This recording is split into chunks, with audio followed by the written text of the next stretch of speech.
Do-Yun Kim stood at the window of the massive space station and watched the ships arrive from different corners of the galaxy. Each vessel looked different from the others. Some were smooth and silver like eggs. Others had sharp edges that cut through space like knives. A few seemed to be made of living crystal that pulsed with strange light. He pressed his face against the cool metal and tried to count them all, but gave up after reaching 20. The Galactic Educational Consortium had invited students from 12 different species to study together on a planet called Kepler 442c. Do-Yun was the only human chosen for this trip. Back on Earth, people called it a great honor, but most of his classmates thought he was crazy to go. His mother had cried when he left. His father had given him a small knife that belonged to his grandfather. His younger brother Minho had made him promise to come back with stories. Now Do-Hyun wished he had listened to his classmates. The other students made it clear that humans were not welcome here. They spoke in languages his translator could barely understand, and used words that meant nothing to him. When they looked at him, their eyes showed the same expression people used when looking at insects. Veltari was the first alien student he met. Her body was made of blue crystal that sang when she moved. She came from a planet where her people lived for thousands of years and built cities that floated in the air. When Do-Hyun tried to introduce himself, she looked at him like he was dirt on her shoe. Her voice sounded like wind chimes when she spoke. "A human," she said to her companion. "I heard they still use primitive tools and live on only one planet. How did such a species gain access to this program?" Her companion was Thixmol from the water world of Aquaria. His skin was green and wet, and he breathed through gills on his neck. His people had mastered the oceans of 50 different worlds. When he laughed at Veltari's comment, it sounded like bubbles popping. "Perhaps they need a control group," Thixmol said. "Something to compare real intelligence against." Do-Yun felt his face get hot, but he said nothing. His father had taught him that some fights were not worth fighting. Instead, he walked away and found a quiet corner where he could watch the other students arrive. Krendar came with 6 others who all looked exactly the same. They were tall and thin, with 4 arms, and heads that looked like ant heads but bigger. Do-Yun learned that they shared one mind between all of them. When one spoke, the others nodded at the same time. When one ate, the others made chewing motions. It made him feel sick to watch. More students arrived over the next few hours. There was Zixara, who looked like a walking tree but with silver bark. There was Nothwell, whose body seemed to be made of living shadow. Quintax had tentacles instead of arms and eyes that could see colors humans had no names for. Each one came from a civilization that was thousands of years older than humanity. Each one had technology that seemed like magic to Do-Hyun. Professor Yixandra called them all together in the main briefing room. She was tall and thin with purple skin and 3 eyes. Her people came from Altair and were known across the galaxy as the best scientists. She had written books that every student in the program had to read. When she spoke, everyone listened. "Welcome, students, to the most dangerous assignment any of you will ever attempt," she began. Her voice was calm, but her third eye kept moving to watch each student. "Kepler 442c is what we call a Class 12 Deathworld. This means that everything on the planet is designed by evolution to kill anything that does not belong there." She waved her hand and images appeared in the air above them. Do-Yun saw a world covered in thick green jungle. The trees were taller than any building on Earth. Vines hung down like ropes but moved like snakes. Flowers opened and closed like mouths full of teeth. "The atmosphere contains toxins that will kill most species within minutes," Professor Yixandra continued. "The plant life is carnivorous and intelligent. The animal life includes predators that can change their shape and color to match any environment. The very ground releases acids that can dissolve most known materials." Veltari raised 1 crystal. "Hand." "Professor, why would the consortium send students to such a place? Surely this is too dangerous for an educational mission." Professor Yixandra's 3 eyes focused on her. "Because this planet represents the ultimate test of survival. Your species have all conquered space through technology. You have built great cities and powerful weapons. But what happens when all of that fails? What happens when you must survive with nothing but your natural abilities?" Thixmol made his bubble sound again. "With respect, Professor, Our natural abilities include our technology. We evolved beyond the need for primitive survival skills millions of years ago. Did you? The professor asked. We shall see. She showed them more images. Creatures that looked like rocks until they opened mouths full of needles. Plants that could shoot poison darts with perfect accuracy. Insects the size of birds that hunted in swarms of thousands.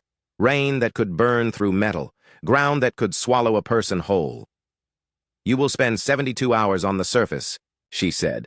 Your mission is to collect samples and document the ecosystem. You will have emergency beacons, but rescue may not be possible if you venture too deep into the jungle. Some of you may not return. Krendar spoke with all 6 mouths at once. Professor, our species has detailed files on thousands of hostile environments. We have equipment that can handle any threat. Surely this planet cannot be worse than the volcanic worlds of Terminus or the ice storms of Rigel 7, Professor. Yixandra looked at Do-hyun for the first time since the briefing began. Tell me, human, what do you think of this mission? All eyes turned to him. Do-hyun felt like a mouse surrounded by cats. He thought about the images he had seen. The jungle looked dangerous, but it also looked alive in a way that reminded him of camping trips with his grandfather. Something about it did not scare him the way it seemed to scare the others. It looks like a place where only the strongest survive, he said. But maybe being strong is not just about having the best weapons. Several students made sounds that his translator said were laughter. Veltari sang a note that sounded like breaking glass.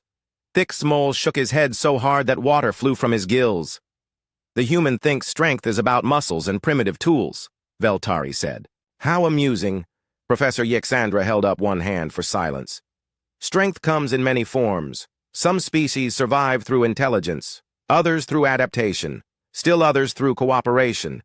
We will see which approach works best on Kepler 442c. Shibar handed each student a pack filled with survival gear. Force field generators that could create protective barriers, atmospheric processors that could make the air safe to breathe, food tablets that contained all necessary nutrition, water purifiers that could make any liquid safe to drink, communication devices that could reach the orbital station, medical kits that could heal almost any wound. Do-hyun looked at his pack and saw that it contained the same equipment as the others. But he also carried his grandfather's knife and a few other items from Earth that he had brought for luck. A compass that his father had used in the military. A fishing line that his grandfather had made by hand. A small metal cup that had belonged to his great-grandmother. The other students would probably laugh if they saw these things. Remember, Professor Yixandra said as they prepared to board the transport ship. This is not a competition. Your goal is to survive and learn, help each other when possible. Document everything you see, and trust your instincts above all else. The transport ship was small and cramped. Do-hyun found himself sitting next to Quintax, who smelled like old fish. The alien's tentacles kept touching him by accident, and each touch felt cold and slimy. Across from him, Nothwell flickered between solid and shadow like a broken video screen. The whole trip to the planet's surface took only 30 minutes, but it felt like hours. As they descended through the thick atmosphere, Do-hyun watched the jungle grow larger through the small window. It stretched from horizon to horizon without any breaks. No cities or roads or any sign that intelligent life had ever been here. Just endless green that seemed to move and shift even from high above. The ship landed in a small clearing barely large enough to hold it. The moment the doors opened, Do-hyun could hear the jungle. It was not quiet like the forests on Earth. Instead, it hummed and buzzed and whispered with the sounds of a million different creatures. The air was thick and warm and smelled like flowers and rot at the same time. Professor Yixandra was the first to step outside. Her equipment immediately began beeping warnings about the air quality and radiation levels. The other students activated their protective gear before leaving the ship. Force fields shimmered around them like soap bubbles. Their atmospheric processors hummed quietly as they cleaned the air. Do-hyun was the last to leave the ship. He stood in the doorway and breathed the jungle air. It burned his throat a little and made his eyes water. But it also smelled alive in a way that processed air never did. He activated his own protective gear but set it to minimum power. Something told him he would need to really experience this place to understand it. The jungle watched them with 1,000 hidden eyes as they began their mission into the green hell that had claimed so many before them. The first few hours in the jungle seemed almost peaceful. Professor Yxandra led the group along what looked like an animal trail. The trees rose up around them like the walls of a green cathedral.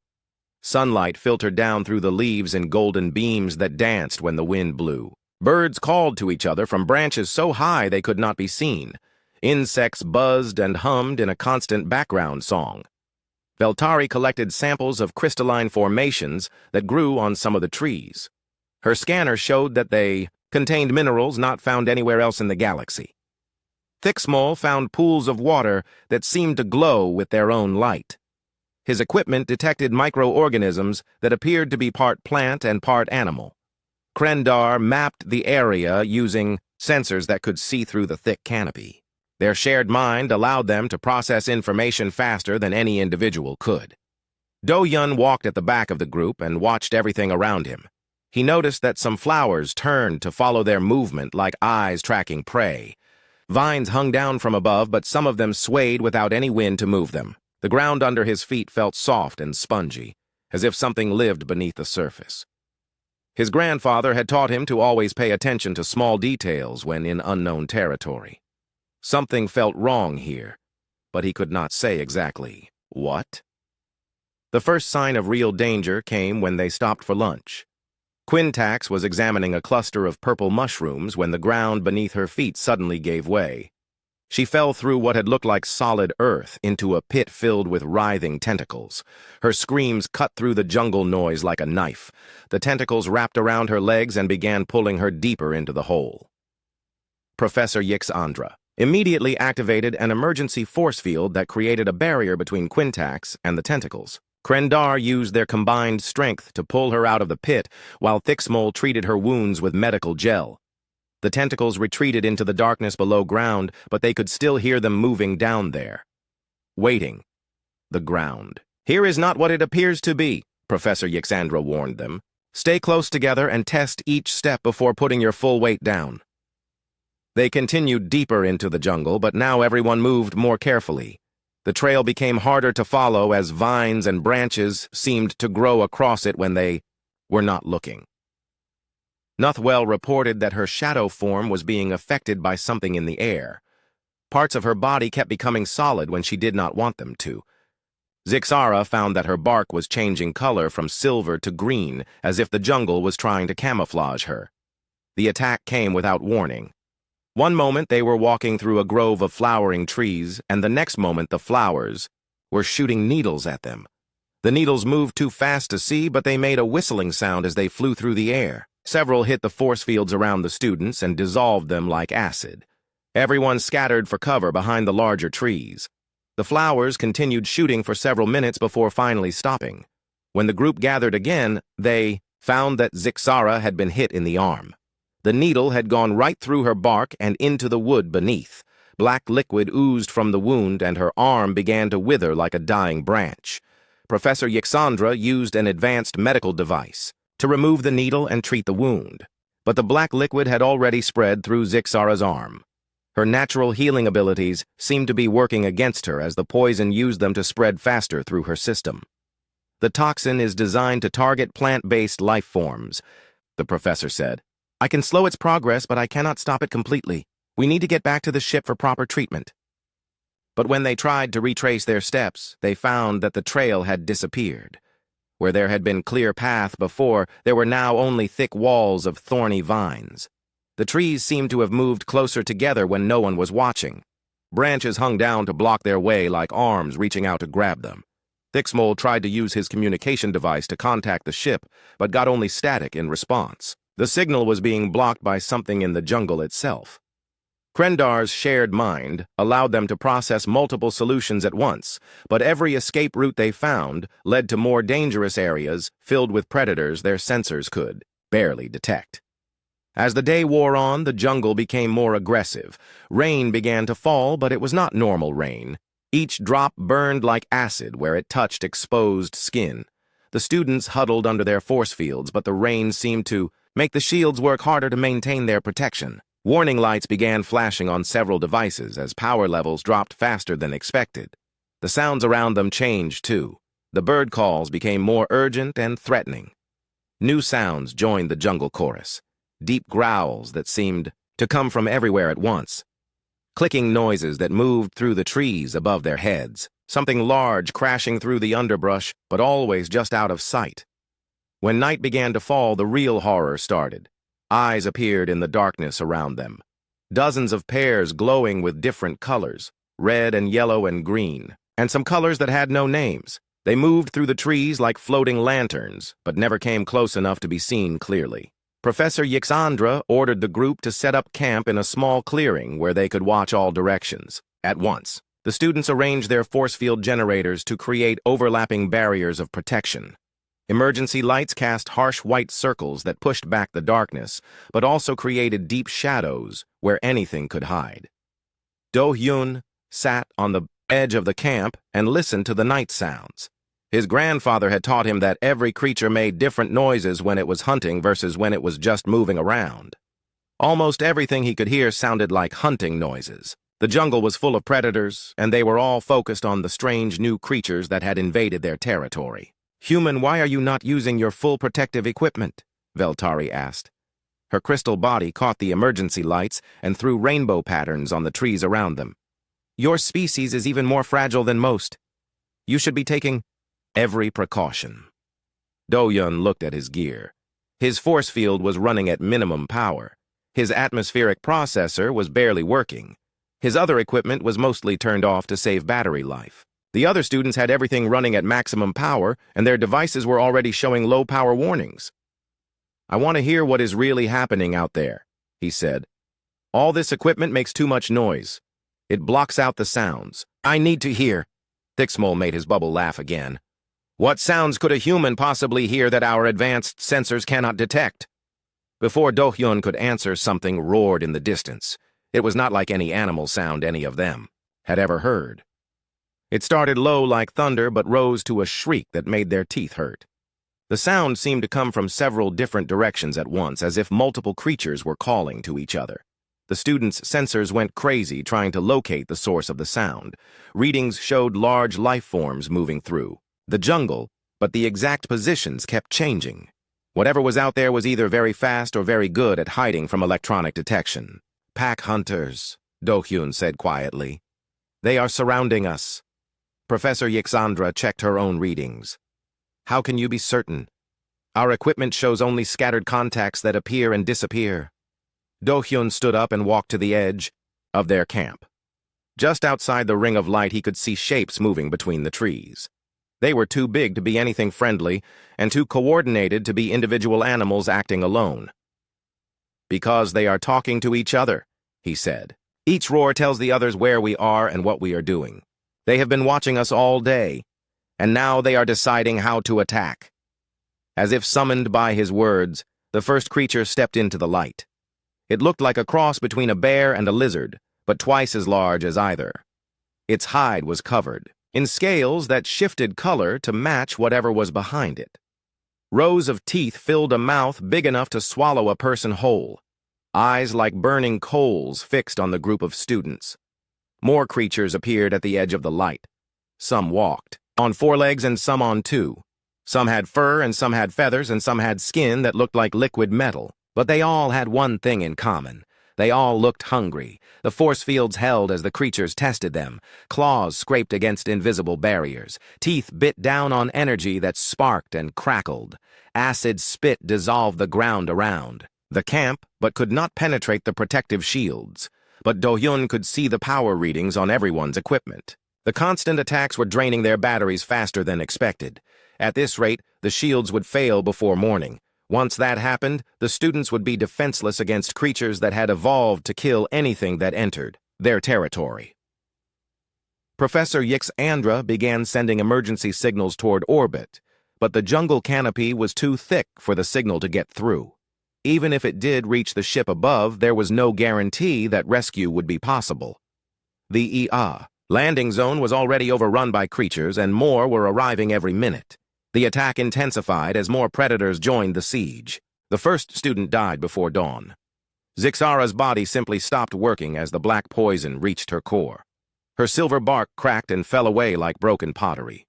What remained looked like a dead tree that had been struck by lightning. Professor Yixandra tried everything, but her medical equipment had no protocols for treating plant-based alien biology infected with unknown jungle toxins. When the sun rose, the predators retreated into the shadows, but they did not leave. Eyes still watched from the darkness between trees. The jungle had learned that these new creatures were vulnerable when their force fields failed. Now it was being patient, waiting for the next opportunity to claim another victim. Professor Yixandra gathered the remaining students around Zixara's body. 12 aliens and 1 human stood in a circle and tried to make sense of what had happened. Their equipment had functioned exactly as designed. Their protective gear had worked perfectly, but the jungle had still found a way to kill one of them. "We need to reach the ship," the professor said. Her 3 eyes kept scanning the trees around them. "Our emergency beacon is not getting through the canopy. The extraction team cannot locate us from orbit." Veltari's crystal body chimed with nervous energy. "How far are we from the landing zone? Our equipment shows we traveled less than 5 kilometers yesterday." Krendar consulted their shared mapping data. All 6 bodies moved in perfect coordination as they processed information. "The trail we followed has been completely overgrown. New vegetation appeared overnight to block our path back." Thixmol checked his atmospheric readings. "The air composition is changing. Whatever allowed us to breathe yesterday is no longer present in the same concentrations. Our processors are working harder to maintain safe levels." Doyun knelt beside Zixara's remains and examined the wound where the needle had entered her arm. The hole went all the way through her body, but the edges looked wrong. Instead of a clean puncture, there were tiny root-like growths spreading outward from the impact point. The jungle had not just poisoned her. It had begun converting her into something else. "The plants here are not just carnivorous," he said. "They absorb nutrients from their victims and use them to grow.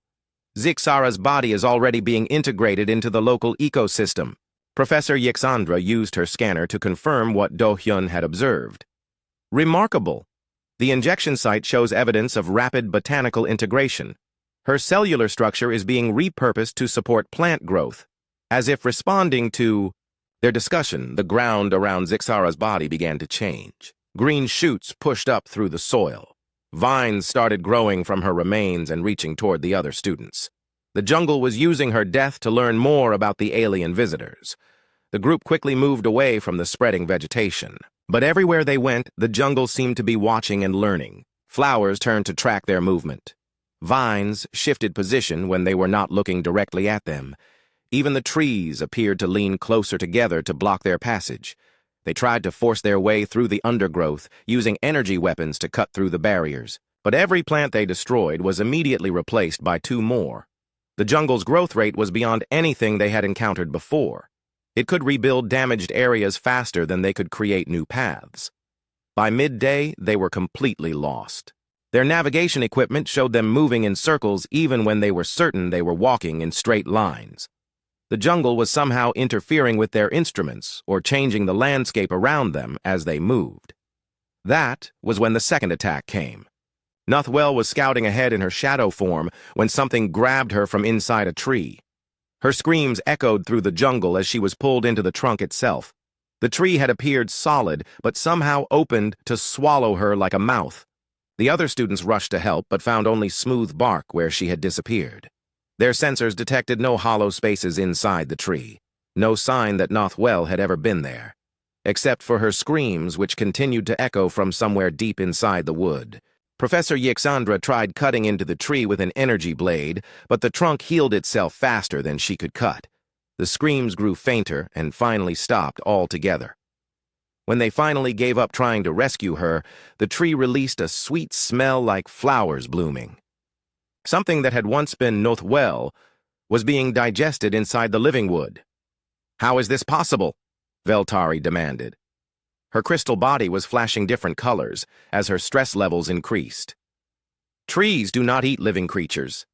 They are stationary organisms that obtain energy from photosynthesis." Do-yun touched the bark where Nothwell had vanished. It felt warm and slightly sticky like the inside of a mouth. "Not on this world. Here everything has evolved to be a predator. Even the trees hunt." The jungle pressed closer around them as they continued searching for an escape route. What had seemed like a large forest the day before now felt like a maze designed to trap them. Paths that led uphill suddenly curved downward. Clearings that appeared ahead of them vanished when they reached the spot where they should have been. Quintax was the next to die. She was examining what looked like ordinary grass when it suddenly wrapped around her tentacles like rope. The grass blades had tiny thorns that injected paralysis toxin with each touch. She collapsed, unable to move as the grass began pulling her down into the soil. The other students tried to cut her free, but more grass reached up to grab anyone who came too close. Quintax could not even scream as the paralysis spread through her body. Her eyes showed pure terror as she sank deeper into the ground. The grass closed over her head like green water, and she was gone. "The entire ecosystem is predatory," Professor Yxandra said. Her scientific mind was still trying to understand what they were experiencing. "Every plant and animal has evolved to consume other life forms. This is not just a hostile environment. It is a planet-sized trap." Krendar used their shared consciousness to process multiple escape scenarios at once. But every plan they developed was countered by new obstacles that appeared as soon as they tried to implement it. The jungle seemed to be reading their thoughts and responding to their intentions before they could act on them. "Something is coordinating the attacks," they said with all 6 voices speaking in unison. This level of cooperation between different species should not be possible without a central intelligence directing them. As if summoned by their words, the real predators began to appear. These were not the pack hunters from the night before. These were creatures that had never been seen by any galactic civilization. Things that evolution had shaped into perfect killing machines over millions of years of practice. One looked like a massive spider, but with crystalline legs that could cut through force fields like paper. Another resembled a flying snake with wings made of what appeared to be living metal. A third creature had no fixed shape at all, but flowed like liquid while maintaining the hunting instincts of a trained killer. The students' weapons were useless against enemies that could adapt faster than technology could counter them. Energy blasts were absorbed by creatures that converted the power into their own strength. Physical barriers were bypassed by predators that could phase through solid matter. Even their most advanced defensive systems failed against opponents that had no fixed weaknesses to exploit. Veltari died trying to fight the crystal spider. Her own crystalline body resonated with its legs, creating a feedback loop that shattered both of them into thousands of pieces. The spider's remains immediately began reforming, but Veltari's consciousness was scattered beyond any hope of recovery. Thixmol was taken by something that lived in the water pools he had been studying. It pulled him down into liquid that seemed shallow but had no bottom. His gills tried to filter the water, but it contained organisms that invaded his respiratory system and began eating him from the inside. His final transmission was a gurgling sound that slowly faded to silence. One by one, the alien students fell to predators that had evolved beyond their understanding. Each death provided the jungle with new information about galactic species and their weaknesses. The ecosystem was learning from every encounter and becoming more efficient at claiming new victims. Krendar lasted longer than most because their shared consciousness allowed them to coordinate their defense. But eventually, the jungle found a predator that could disrupt their mental connection. A creature that generated psychic static forced them to experience individual consciousness for the first time in their species' history. The shock of separation left them helpless as smaller predators swarmed over their bodies. Professor Yxandra fought until the end using every piece of equipment and knowledge she possessed. But her scientific approach was useless against an enemy that did not follow the rules she understood. Her final notes described creatures that violated the basic laws of biology and physics. Predators that should not have been able to exist, but were perfectly adapted to their environment. As the sun set on the second day, only Do-hyun remained alive.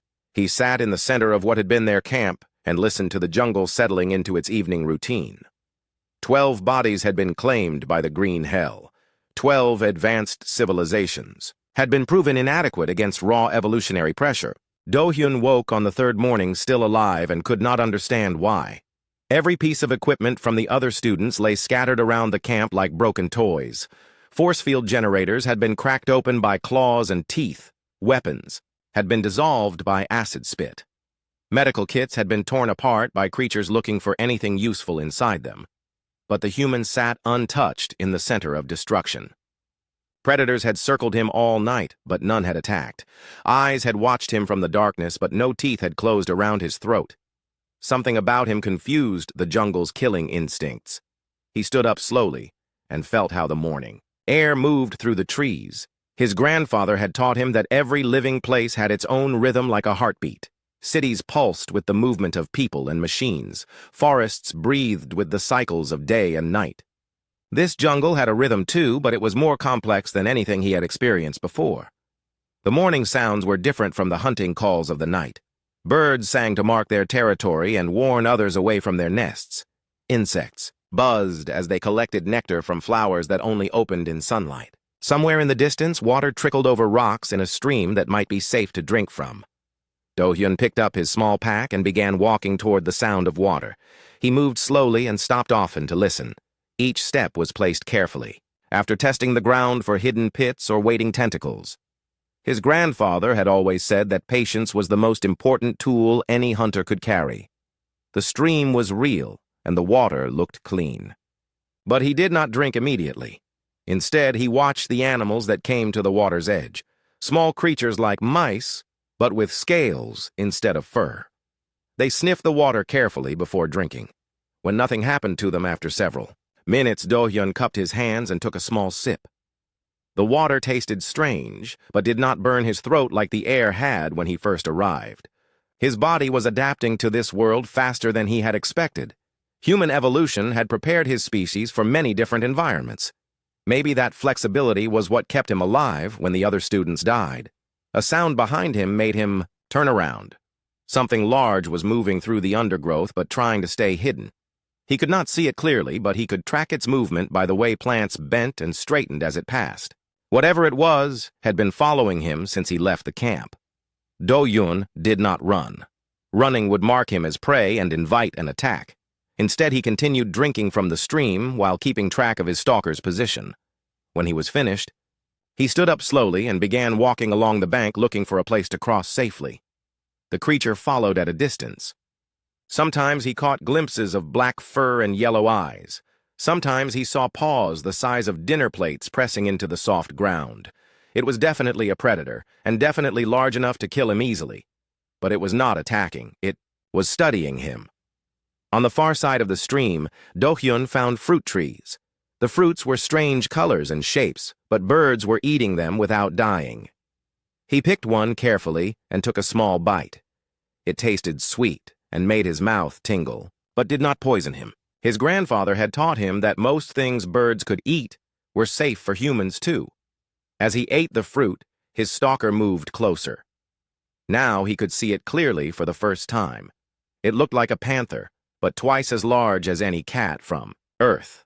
Its fur was completely black except for spots that changed color to match whatever was behind it. Its eyes were yellow like gold and filled with intelligence that seemed almost human. The panther sat down 20 feet away and watched him eat. Its tail twitched with curiosity, but its body language showed no signs of preparing to attack. This was a creature that could kill him instantly if it wanted to, but instead, it was choosing to observe and learn. Do-hyun finished the fruit and wiped his hands on his pants. Then he did something that would have seemed crazy to any of the other students. He picked another fruit from the tree and rolled it slowly toward the panther. The big cat sniffed the fruit, but did not eat it. Instead, it looked back at Do-hyun with what seemed like surprise. No prey animal had ever offered food to a predator before. This human was acting like neither victim nor rival, but something completely different. For the rest of the day, they traveled together at a careful distance. The panther led the way through parts of the jungle that were safer than others. It avoided areas where the ground was unstable or where poisonous plants grew too thickly.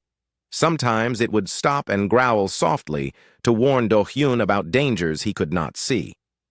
In return, Do-hyun shared his water and food. He had learned which fruits were safe and which stream pools could be trusted. His human nose could detect smells that the panther's keen senses might miss. Different species had different strengths that could be useful when shared. As evening approached, the Panther led him to a cave that was dry and defensible. Do-hyun built a small fire using techniques his grandfather had taught him. The flames kept away the smaller predators that might try to attack during the night. The Panther lay down near the cave entrance where it could watch for larger threats. They did not sleep at the same time. When Do-hyun rested, the Panther stayed alert. When the Panther dozed, Do-hyun kept watch. It was a partnership based on mutual benefit rather than dominance.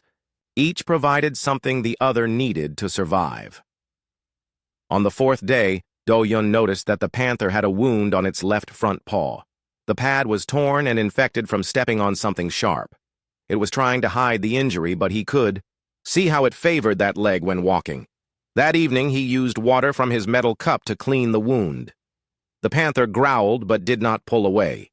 It seemed to understand that he was trying to help. He found plants that his grandfather had taught him were good for treating cuts and made a paste to spread on the injury. The Panther's purr was deeper than any sound he had ever heard. It vibrated through the ground and seemed to resonate in his bones. When it licked his hand with a tongue like sandpaper, he felt honored in a way that was hard to explain. This was a creature that had never shown trust to any other species, but it was learning to trust him. He began calling the Panther Minho, after his younger brother back on Earth. The name seemed to fit because, like his brother, this companion was brave and loyal, but also independent and strong. Minho never asked for help but accepted it when offered. He never demanded attention but appreciated kindness when shown. Together they learned to read the jungle's moods. The morning light told them which areas would be safe to travel through. The afternoon rain warned them when to seek shelter. The evening sounds revealed which predators were hunting and which were just defending territory. Do-hyun discovered that the jungle operated according to complex rules that the other students had never understood. Every creature had its place and its season. Every plant had its purpose and its partnerships. The ecosystem was not just a collection of killers trying to destroy outsiders. It was a community where survival depended on understanding relationships and respecting boundaries. The flowers that shot poison needles only attacked creatures that tried to steal their nectar without providing anything in return. The grass that grabbed victims was actually trying to feed them nutrients in exchange for waste products that helped it grow. Even the trees that swallowed prey were part of a cycle that cleaned toxins from the soil and air. The alien students had tried to take samples and map territory without offering anything back. They had used force to push through barriers instead of finding ways to earn passage. They had treated the jungle like an enemy to be conquered rather than a community to be joined. But humans had evolved as persistence hunters who succeeded through cooperation and adaptation rather than superior firepower. Do-hyun's species had learned to survive by becoming part of whatever ecosystem they encountered. They could make allies out of rivals and find opportunities in what others saw as obstacles. Minho taught him which creatures could be approached safely and which should be avoided completely. The Panther's lifetime of experience in this jungle was worth more than all the technology the other students had carried. In return, Do-hyun shared human insights about tool use and problem solving that helped them both find food and shelter more efficiently. By the end of the first week, they had developed their own language of gestures and sounds. Minho could warn him about approaching dangers with subtle changes in posture. Do-hyun could signal his intentions about direction and timing without making noise that might attract unwanted attention. The jungle began to accept them as a natural part of its ecosystem. Other predators recognized Minho as an apex hunter who deserved respect. They saw Do-hyun as the Panther's strange but harmless companion. As long as they followed the rules and maintained the proper relationships, they were allowed to pass through territories that would have been death traps for outsiders. Do-hyun found plants that could be woven into rope and containers. He learned to make tools from jungle materials that were stronger and more flexible than anything his civilization produced. His grandfather's knife became the starting point for a complete survival kit adapted to this world's unique challenges. Minho recovered from his paw injury and grew stronger on the diet of fresh meat and clean water they found together. The rescue ship arrived exactly 72 hours after the original landing as planned. Captain Rixtar of the Galactic Educational Consortium had expected to find either 13 living students or 13 bodies. What he found instead was a jungle that showed no trace of alien visitation except for some scattered pieces of technology that were already being consumed by the local vegetation. His sensors detected no life signs from the missing expedition. The landing zone had been completely overgrown, as if no ship had ever touched down there.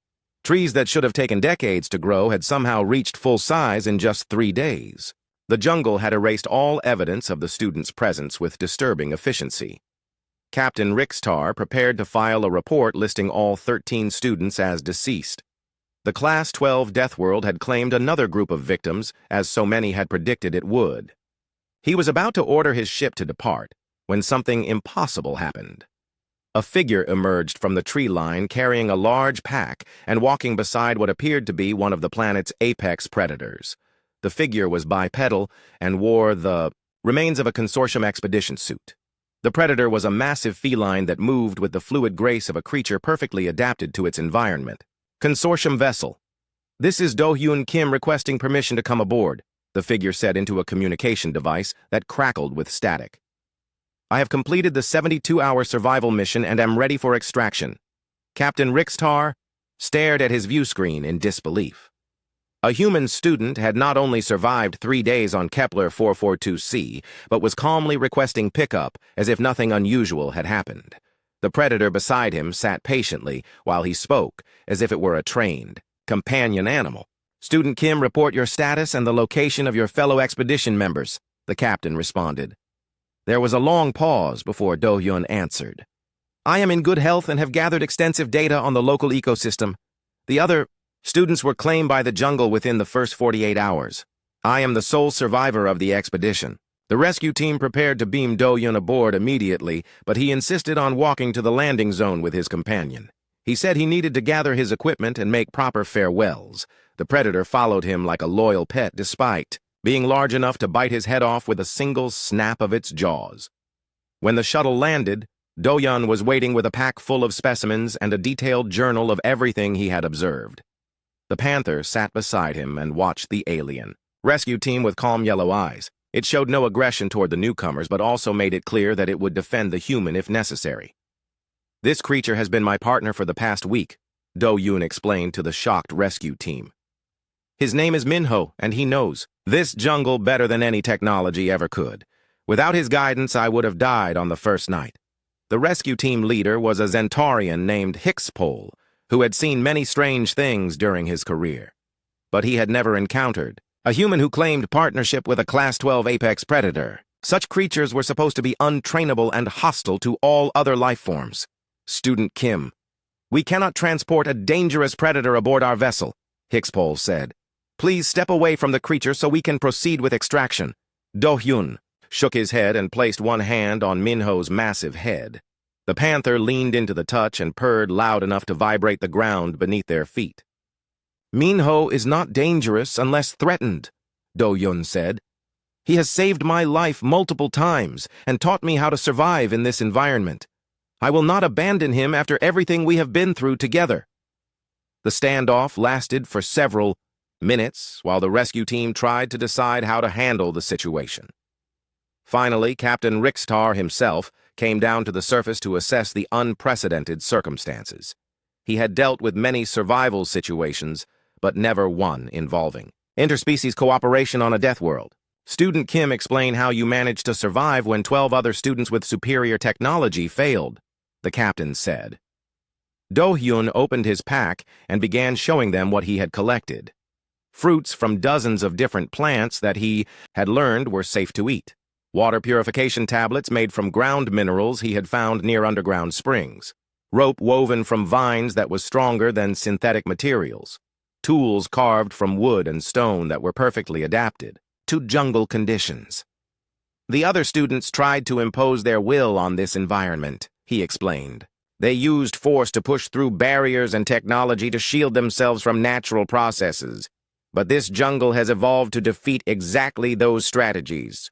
It has faced countless invasions over millions of years and learned to counter every form of technological superiority." He showed them his journal filled with observations about predator behavior and plant life cycles, maps of safe routes and dangerous areas, notes on which creatures could be approached safely and which should be avoided completely. a complete guide to surviving in an environment that had previously been considered unsurvivable. Humans evolved as persistence hunters and cooperative survivors, he continued. Our strength has never been superior firepower or advanced technology.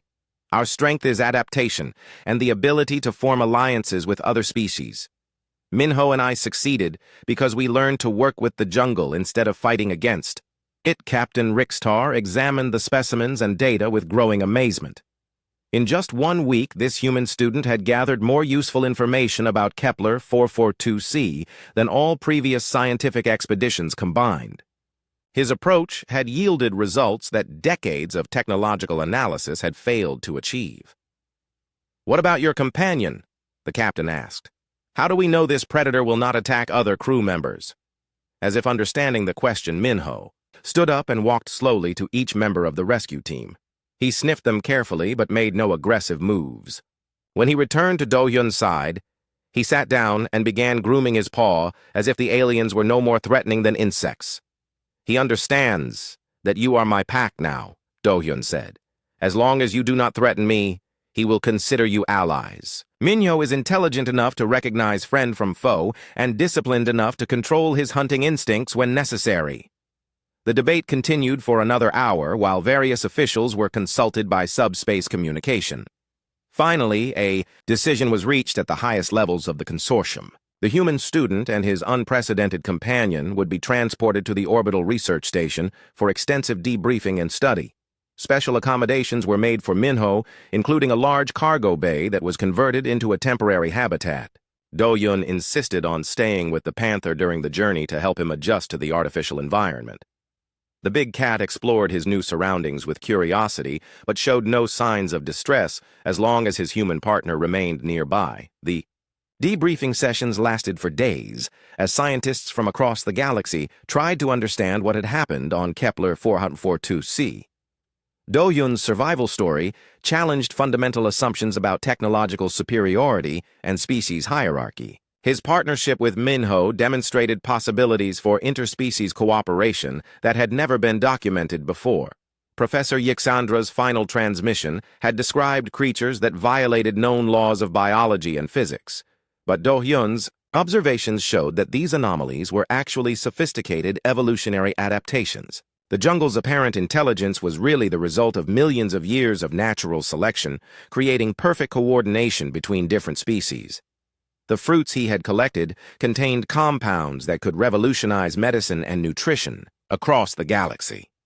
The plant fibers he had woven were stronger than manufactured materials but completely biodegradable. His water purification methods were more effective than technological filters and could be implemented using only local materials.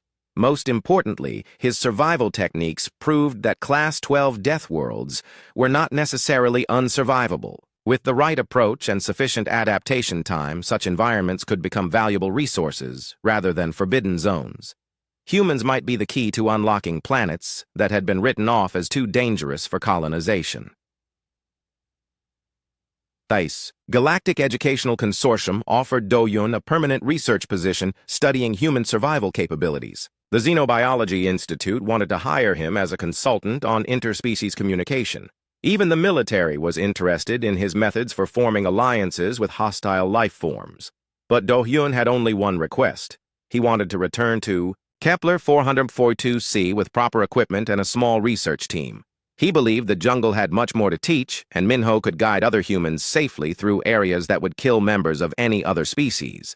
"This world is not our enemy," he told the assembled scientists and officials.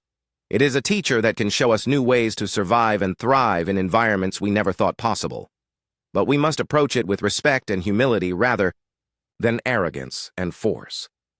Minho had become something of a celebrity aboard the research station. Crew members from dozens of different species came to observe the first documented case of successful human-predator partnership. The Panther tolerated their attention with dignified patience, but his loyalty remained focused entirely on Do-hyun.